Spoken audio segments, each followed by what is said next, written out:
नमस्कार, स्वागत है आपका हमारे खास कार्यक्रम किस्मत की लकीर में। मैं हूं प्रगति पंत अवस्थी और मेरे साथ स्टूडियो में मौजूद हैं प्रसिद्ध ज्योतिषाचार्य पंडित श्रवण झा आशुतोष जी। नमस्कार। माँ दुर्गा के 9 रूपों की पूजा पूरे साल भर चलती है। 2 नवरात्र लोकप्रिय हैं, लेकिन आषाढ़ और माघ में पड़ने वाले गुप्त नवरात्र की साधना के बारे में हम आपको बता रहे हैं। साथ ही आपको ये भी बताएंगे कि कैसे माँ दुर्गा के 9 रूप आपकी मनोकामनाएं पूरी कर सकते हैं। इसके अलावा अगर आपकी कोई भी समस्या है जिसका समाधान आप चाहते हैं तो आप हमें कॉल कर सकते हैं, आप हमें ईमेल भी कर सकते हैं। हमारा फोन नंबर और ईमेल आईडी आपकी टीवी स्क्रीन पर फ्लैश हो रहा है। पर सवाल पूछते समय अपना नाम, जन्म का स्थान और जन्म का समय बताना मत भूलिएगा। चलिए कार्यक्रम की शुरुआत कर रहे हैं। सबसे पहले पंडित जी से ये जानते हैं कि आज आपके सितारे आपके लिए क्या कुछ लेकर आए हैं।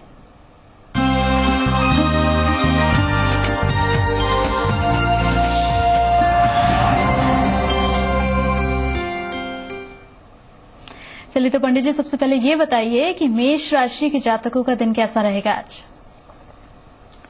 कार्य व्यवसाय में अधिक परिश्रम करेंगे।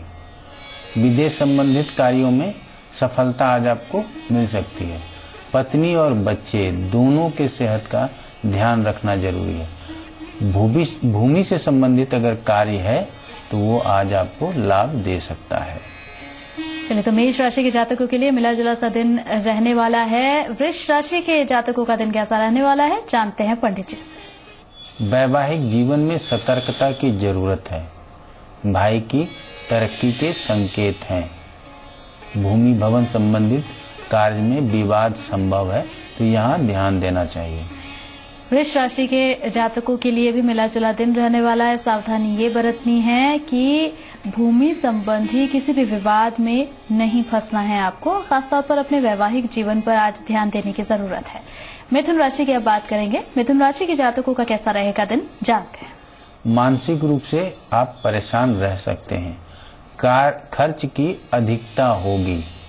कार्य क्षेत्र में संघर्ष करना पड़ सकता है। किसी भी तरह का निवेश नुकसान दे सकता है, इसीलिए आज निवेश को टाल देना चाहिए। मिथुन राशि के जातकों को आज दिन को सावधानी पूर्वक गुजारने की जरूरत है। निवेश अगर करने की सोच रहे हैं तो इस विचार को आज कम से कम टाल दीजिए, क्योंकि ये आपको नुकसान दे सकता है।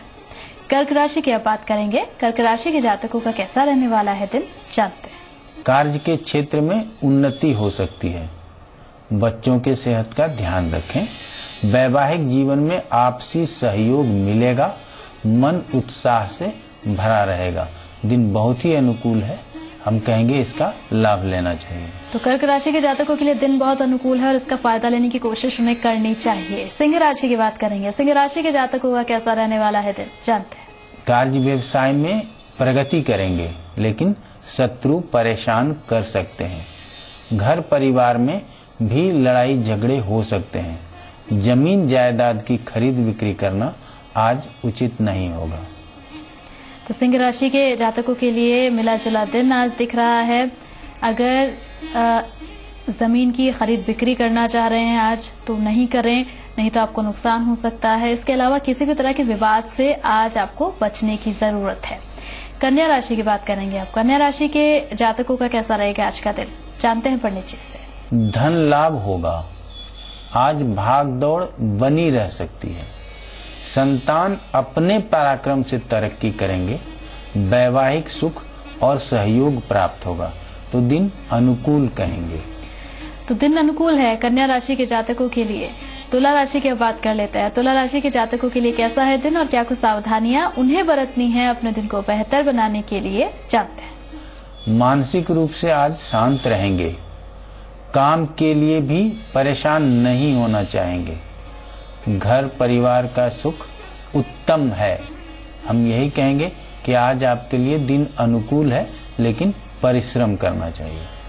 तुला राशि के बाद अब बारी है वृश्चिक राशि की। वृश्चिक राशि के जातकों का कैसा रहने वाला है आज का दिन, पंडित जी बता रहे हैं। कहते हैं आमदनी कम और खर्च की अधिकता है। स्त्री जातक पर विशेष खर्च करने के योग हैं। सगाई की बात हो सकती है। साथ ही साथ छोटी मोटी यात्रा भी करनी पड़े, हम कहेंगे दिन अनुकूल है। चलिए, वृश्चिक राशि के जातकों के लिए भी दिन अनुकूल है। आगे बढ़ते हुए धनु राशि की बात कर लेते हैं।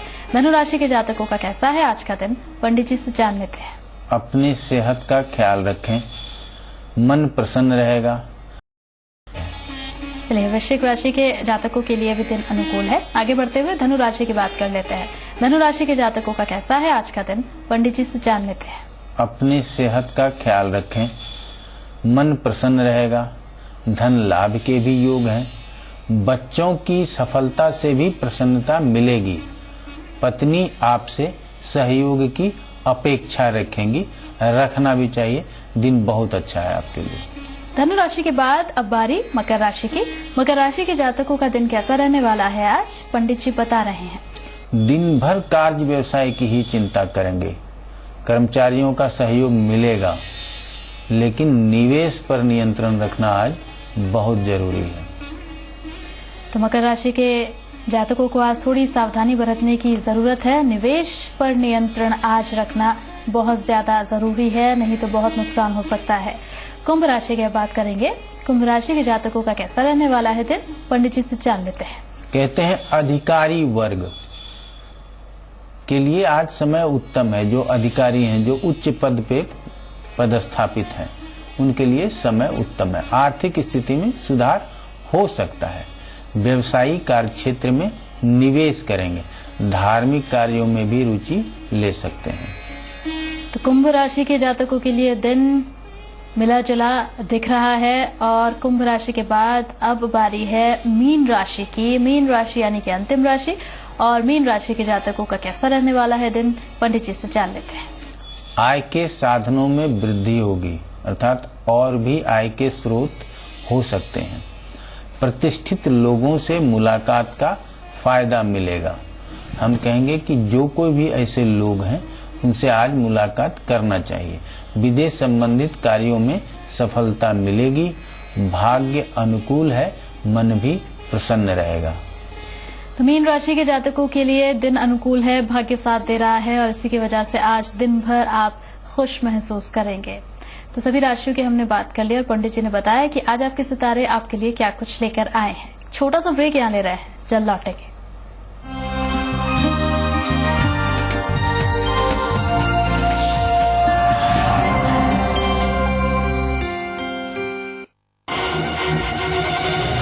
प्रदेश की हर खबर, चप्पे चप्पे पर नजर, खबरें लगातार, तेज रफ्तार, बिना रुके बिना थके।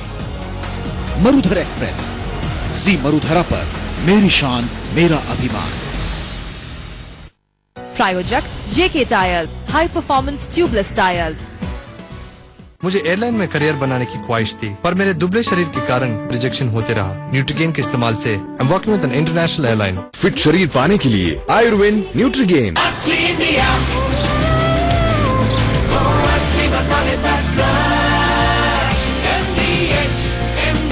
यही है असली इंडिया।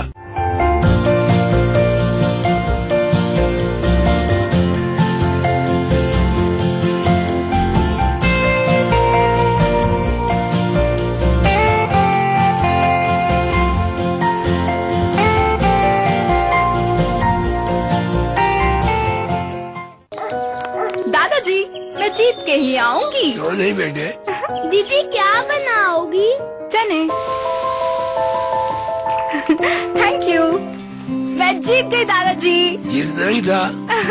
दीदी आप नहीं, एमडी है। यही तो है एमडीएच, चना मसाले का कमाल।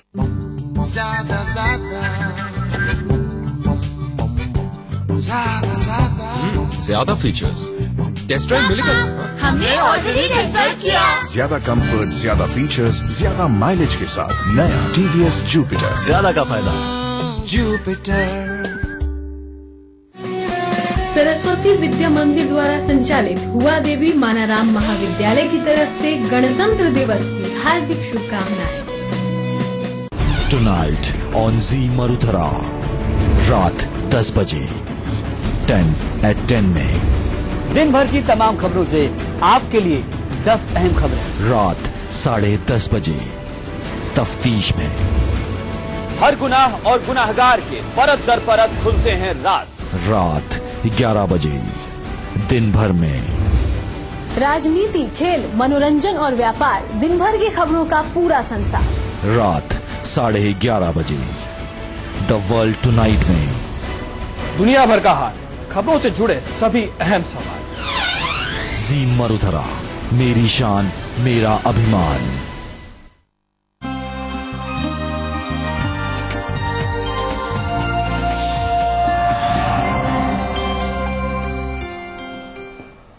ब्रेक के बाद स्वागत है आपका और अब बात करेंगे मां के सिद्धिदात्री स्वरूप की। नवा दिन है आज, गुप्त नवरात्र का। सिद्धिदात्री स्वरूप की पूजा और आराधना की जा रही है। किस तरह से पूजा और आराधना की जाए मां सिद्धिदात्री की, पंडित जी से जानते हैं। पंडित जी, क्या कुछ बताया गया है और क्या कुछ विशेष उपाय भी बताए गए हैं? साथ साथ में ये भी जानना चाहेंगे कि बीज मंत्र क्या आप बताएंगे हमारे दर्शकों को आज उपासना के लिए?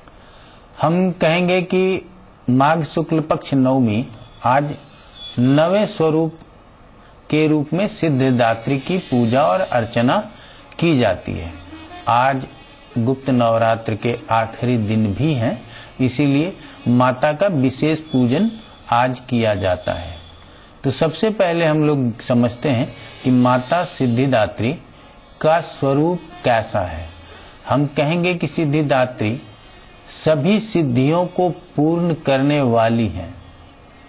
भगवान शिव ने भी इनकी उपासना कर परम सिद्धि को प्राप्त किए थे।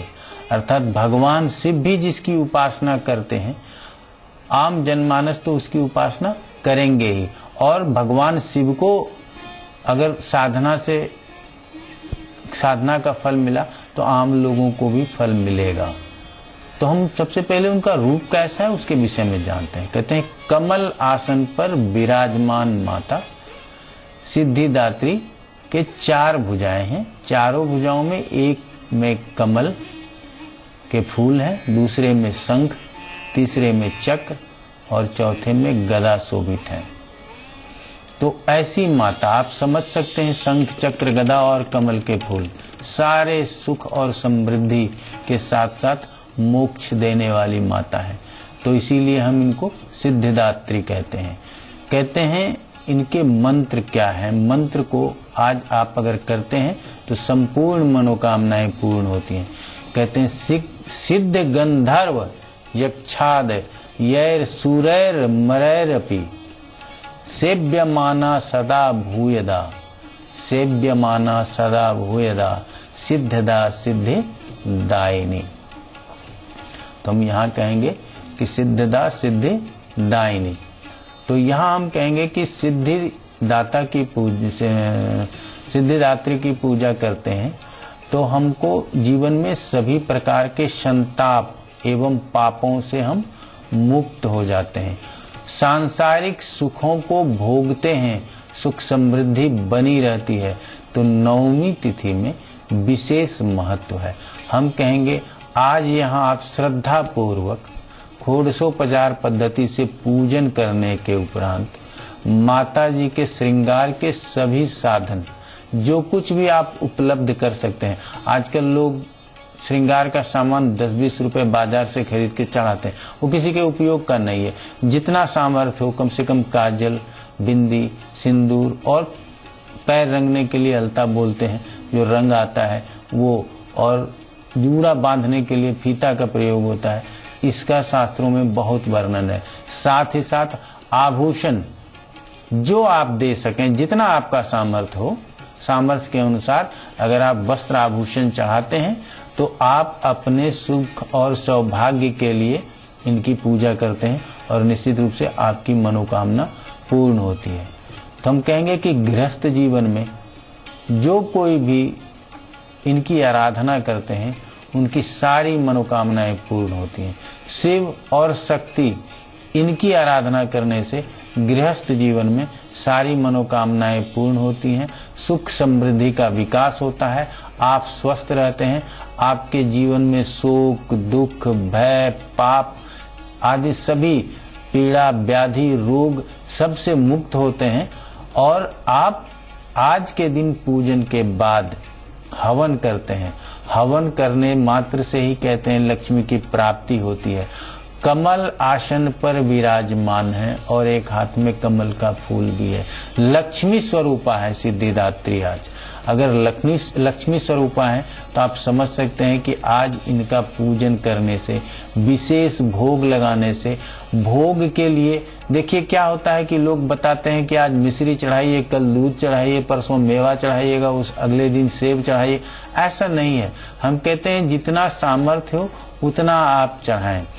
वो आपके सामर्थ्य के अनुरूप ही जो प्रसाद आप उनको चढ़ाते हैं उसी से वो प्रसन्न होती हैं, अलग अलग चढ़ाने से नहीं। लेकिन आज विशेष रूप से खीर का भोग भी लगाना चाहिए और उस खीर से हवन भी करना चाहिए। तो नवमी के दिन का बहुत अधिक महत्व है। हम प्रारंभ से लेकर के आज तक आपको बताते आ रहे हैं कि ये गुप्त नवरात्र है।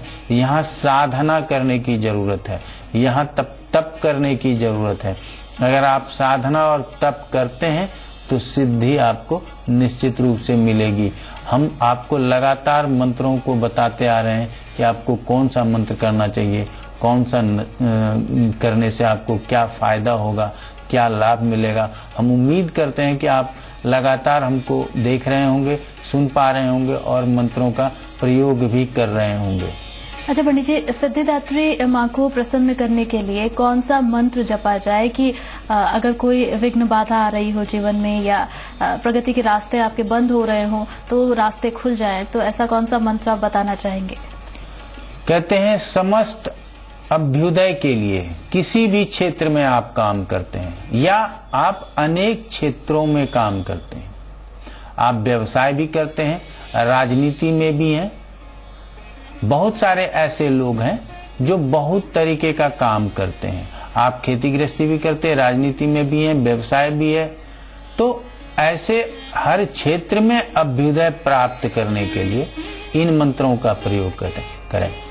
ते सम्मता जनपदेषु धनानि तेषाम यशांसि नो च सीदति धर्मवर्गः धन्यास्त एव निभृतात्मज भृत्यदारा येषाम सदाभ्युदयदा भवति प्रसन्ना। अगर इन मंत्रों का आप जप करते हैं, अगर आप सामर्थ्यवान हैं, जप नहीं कर सकते, तो योग्य ब्राह्मण से अगर आप इन मंत्रों का 1.25 लाख जप करवाते हैं तो आप अपने हर क्षेत्र में अभ्युदय देखेंगे, हर क्षेत्र में आपको तरक्की मिलेगी।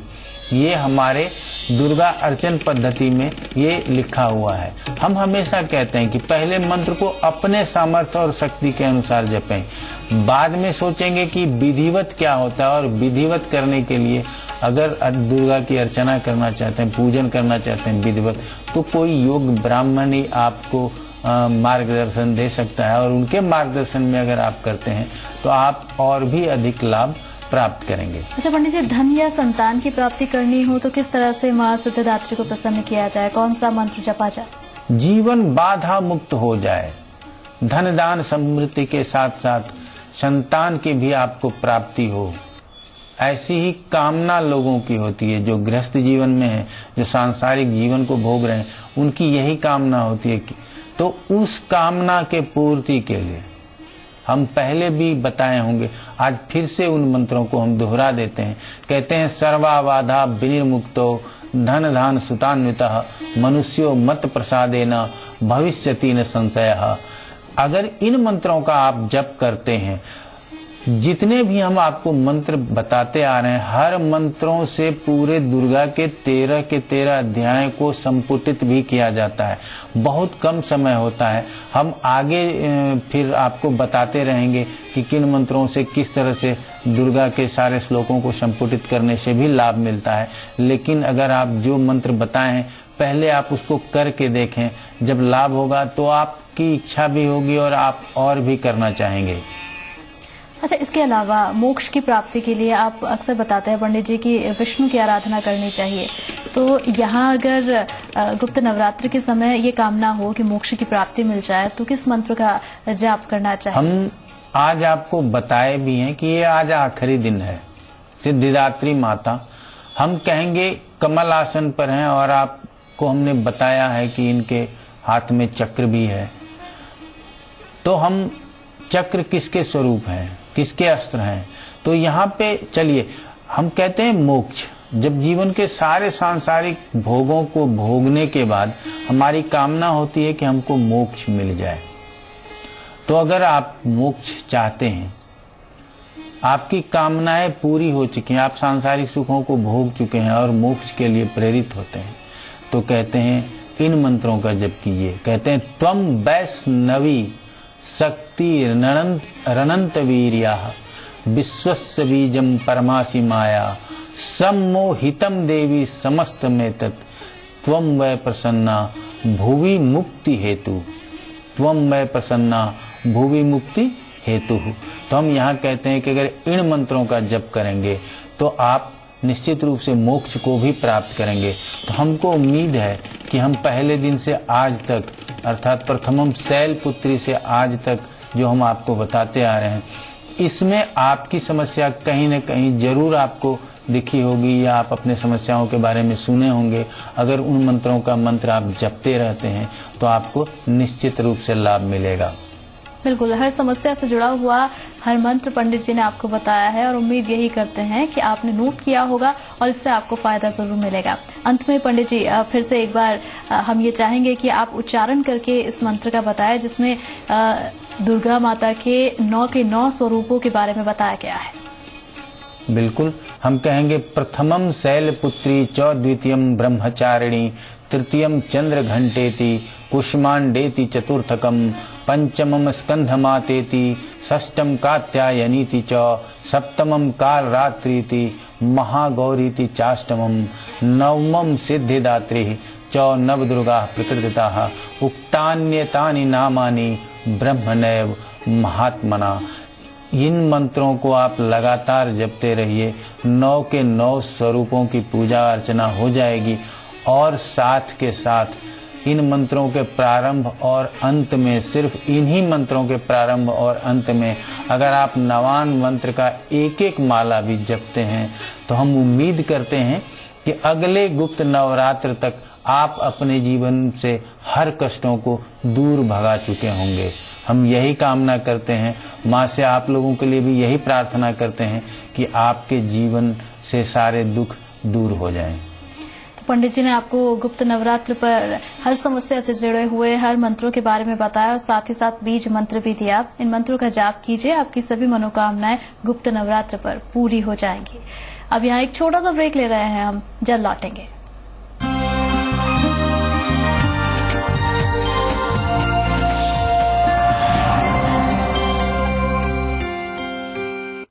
सब लोग मुझे लकड़ी, हड्डी, पेंसिल, स्केल और पता नहीं क्या क्या बुलाते रहते थे। Then my close friend suggested Irwin Nutrigain to me. कुछ ही हफ्तों में मैंने पाया perfect, healthy and fit body. Fit शरीर पाने के लिए न्यूट्रीगेन।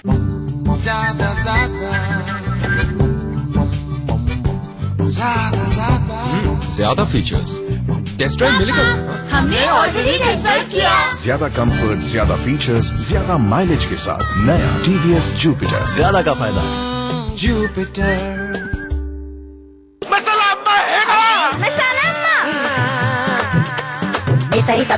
सिर्फ एवरेस्ट सांभर मसाला में है पूरे 14 शुद्ध मसालों का सही मिश्रण। फंटास्टिक सांबर, टेस्ट में बेस्ट अम्मा। और एवरेस्ट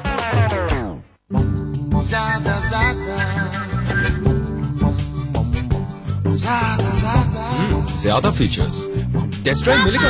हमने ऑलरेडी टेस्ट ड्राइव किया। ज्यादा कंफर्ट, ज्यादा फीचर्स, ज्यादा माइलेज के साथ नया TVS जुपिटर। ज्यादा का फायदा। जुपिटर।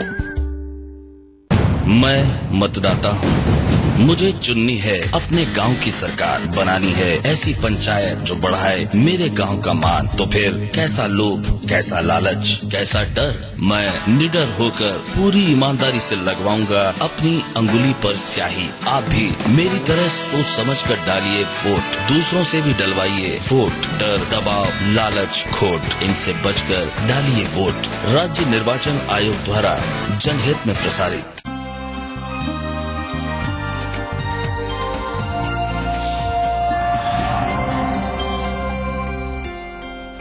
ब्रेक ब्रेक के बाद स्वागत है आपका और अब बारी हमारे खास सेगमेंट की, जिसमें हमारी कोशिश होती है अंधविश्वास को दूर करने की। पंडित जी, ये माना जाता है कि बिल्ली रो रही है या कुत्ता रो रहा है या कोई भी जानवर रो रहा है तो वो आवाज सुनना या उसका रोना अशुभ का परिचायक है। कहते हैं बिल्ली का रोना परंपराओं से माना जाता है कि अशुभ है। हम लोग आज तक यही जानते आ रहे हैं, लेकिन बिल्ली का रोना अगर आप सुनेंगे तो निश्चित रूप से आपको अच्छा नहीं लगेगा। जैसे आप कोई भी मंत्रों का उच्चारण सुनते हैं या कोई गीत संगीत सुनते हैं तो आपका मन प्रसन्न होता है, लेकिन बिल्ली का रोना अगर आप सुनेंगे तो किसी के लिए भी वो हृदय विदारक होता है। तो वो जो हृदय विदारक होता है इसलिए उसको अशुभ माना गया है। अब ये परंपराओं से चली आ रही है और उसका रोना अच्छा लगता भी नहीं है, सुनने में भी बड़ा तकलीफ होता है, इसलिए इसको अशुभ कहते हैं। ऐसा नहीं होता कि बिल्ली के रोने से कुछ अशुभ हो जाएगा, ऐसा नहीं कहते। उसके रोने की ध्वनि ऐसी है कि वो अच्छा नहीं लगता, ये अशुभ है। हो सकता है कि बिल्ली किसी न किसी कारण से रो रही हो, भूख लगी हो या वो किसी रूप से अस्वस्थ हो, वो अपनी पीड़ा किस तरह से जाहिर कर सकती है, तो इसी तरह से कर सकती हैं। लेकिन उसका रोना जो सुने हैं या जो सुनते हैं तो वो रोना अशुभ है, वो रोना शब्द अशुभ है, उसके रोने से अशुभ होगा ऐसा हम नहीं मानते हैं। चलिए पंडित जी, बहुत बहुत शुक्रिया आपका भी बहुत कि आप हमारे स्टूडियो में आए और हमारे दर्शकों को इतनी सारी जानकारियां दी। इस उम्मीद के साथ कि आप सभी दर्शकों को हमारा कार्यक्रम पसंद आया होगा, इजाजत दीजिए। नमस्कार। नमस्कार।